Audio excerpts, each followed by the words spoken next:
Hey everybody, Soapbox Bill here again with Adam for our review of Wonder Woman. I thought it wasn't bad. Not bad, but not the greatest. Well, I mean, given DC's track record with, like I said, trying to put out something that's other than Batman and Superman, Green Lantern, I'll go ahead and say that this was a success. Kept us captivated from start to finish. There were certain points in it where it's kind of like, are you sure we're not making just a female Captain America movie? Yeah, the whole setting in World War I, while different than World War II, still it was the Shield. It felt very similar to Captain America.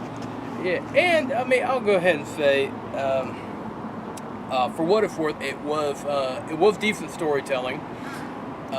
Getting to see young Diana training to be an Amazon, and then eventually her going into the outside world to join the well, I don't know what it was called in World War I, but it's pretty much like the Allied nations. Yeah, it was the Allies. It was a mess. World War I was a mess. Yeah, which kind of brings us back to the point where it's like similarities between this and Captain America. Because Captain America takes place to the closing of World War II. This one, like the days leading up to the armistice that ended World War I. Yeah, but it didn't really feel to me like it was World War. Like you could definitely tell this seemed more like it was trying to be World War II, but we're not going to call it that. Yeah, it was like World War I, but we're going to put in a bunch of World War II-esque things. They got the trench warfare right.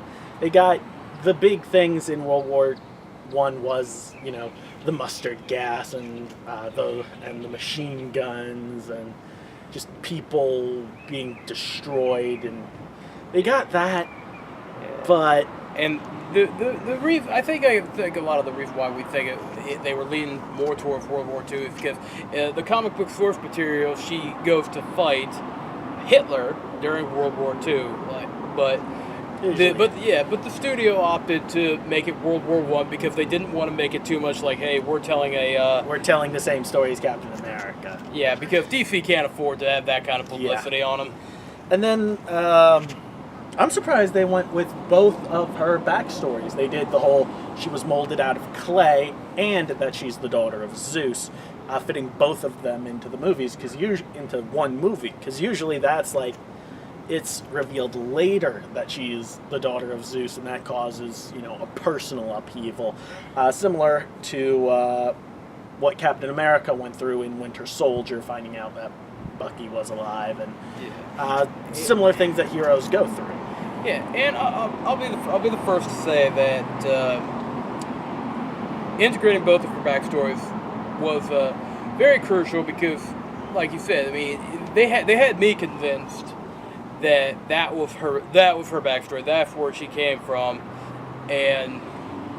but it kind of left you wondering a little bit. They killed off all the gods. Like, well, I mean, spoiler. Yeah, well, I'd hardly call that a spoiler. I mean, there have been many different tellings of where the gods have been eliminated. Same way, I mean, the most popular story, the most popular, I don't want to say theory or story in Greek mythology were the gods banding together to take on the Titans. Kind of the same thing, where they're gone, but they're not really gone. Yeah. I mean, hell, in multiple forms of media, Kronos has been brought back multiple times. So quite a number of times. Then we got the effects were good outside of the lasso of truth. That looked very CGI. The CGI lightsaber spaghetti is what it looked like. Essentially, yes. Yeah, I mean, I'll go ahead and say for CGI to do a lot of those tricks, because even some of the best rodeo stars can't do. Yeah, that. They can't do a lasso. But like that. it looked very fake. It just looked like a glowing line instead of having some sort of detail to it. But yeah, I mean, but overall, like I said, the suit was very aesthetically pleasing to the eye. They tried to keep it somewhat in tail with what they had in Batman v Superman. They tried to make the one in that one look a little faded, and I get it. That's present time versus what you got in the 1920s, the 1930s. no, like 19 teens. Yeah. You could tell history was not my best subject. But, and like I said, I will say that some of the casting choices in it were spot on. I mean, we've got, now it's Great chemistry between the cast. There were some really funny moments, some really serious moments. And they worked well together. I liked the characters, even the ones that only got, a few lines. Yeah, I mean, I'll go ahead and say we got a Native American character named, they just call him Chief, and he's explaining to Diana how the last war, his people lost everything, and she asks him, who were you at war with, and he points to Steve Rogers. He points to Steve Trevor, aka Chris Pine, and says it was his people. You would think that would be a very solemn moment, and I remember here the first time I saw it and today, both times people laughed at it, and I don't think they were going for humor, but it did come out kind of funny. It came out kind of funny, but in that kind of, wow, I didn't expect that kind of funny. Yeah. But the main chemistry that you see is between Gal Gadot, I don't even know if I'm saying that right, and Chris Pine. They kind of work naturally off of each other. Yeah, a little bit of her naivete as Wonder Woman, and he's like slightly exasperated trying to explain things to her. Yeah. Not getting into a whole lot of spoilers here because it's... It is kind of funny because, like I said, the spoiler-free portion right here is, for those of you who don't know, in the reboot of Star Trek and the two sequels that follow, Chris Pine also plays Captain James T. Kirk, who, for a lot of Star Trek fans, noticed basically the Federation's man-whore. More or less, yes. Yeah, and you can. It was rather nice to see him not actively trying to seduce Wonder Woman. Yeah, I guarantee you it would have been funnier, but at the same time, it's like it wasn't like say like he was trying to degrade her as a woman.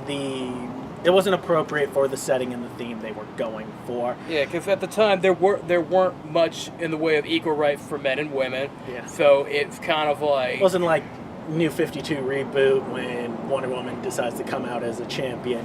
And it's the modern era, and there's a lot more modern sensibilities. Yeah, and and it was very refreshing that even though there weren't women's equal rights at that point in history, you could tell that he's not like, oh, you only speak when the man speaks to you. Yeah. It was very... Especially when the lady has a sword and can chop off your bits at any point. I'm sure that had a lot to do with it, but it was rather refreshing to see him being, his character being very respectful, especially because, she could break him in half at any given moment. Pretty much. Okay, final thoughts. I think it was good. I think it's definitely worth the watch. The second time seeing it for myself, I enjoyed it just as much the first time around. I will say that this is definitely a step in the right direction for DC to develop their cinematic universe for the future. Because Marvel's already got like 20 steps ahead of you, DC, but you're definitely on the right track now. Good, not great, but definitely worth the watch. And the thing she did with the shield, I guarantee you, Captain America was probably watching thinking, why can't my shield do that? Well, it can most of the time. But that's good. We'll be back in a little bit for spoilers. That's going to be in part 3. We'll see you guys around.